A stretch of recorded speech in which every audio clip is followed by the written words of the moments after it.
দুর্গাপুরে ফিরল দুষ্কৃতীরাজ, petrol pump কর্মীকে প্রকাশ্যে গুলি করে লুট। ঘটনা ঘিরে উত্তেজনা দুর্গাপুরের স্টেশন রোড এলাকায়। ঘটনার সূত্রপাত রবিবার মধ্যরাতে। প্রত্যক্ষদর্শীদের কাছে পুলিশ জানতে পেরেছে, মদন চৌহান নামে এক পেট্রোল পাম্প কর্মী খাওয়া দাওয়া করে অফিসের সামনে বিছানা পাতছিলেন। হঠাৎই সেখানে উপস্থিত হয় দীপক সাউ নামে স্থানীয় এক দুষ্কৃতী। প্রত্যক্ষদর্শীদের দাবি, এত রাতে পাম্পে আসার কারণ জিজ্ঞাসা করতে মদনকে খুব কাছ থেকে 3টি গুলি করে দীপক। এরপরই পাম্পে লুটপাট চালিয়ে পালিয়ে যায়।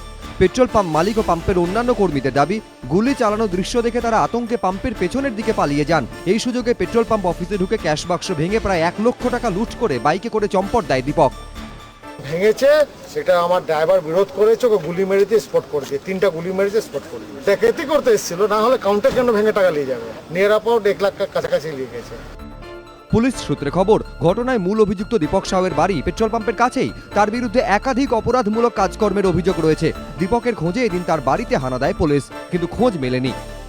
কেস শুরু হয়েছে, আমরা এখন করছি, দীপকের খোঁজ চলছে। দীপকের খোঁজে তল্লাশি চালাচ্ছে পুলিশ। তার সঙ্গে আর কেউ এই ঘটনার সঙ্গে জড়িত কিনা তা খতিয়ে দেখা হচ্ছে।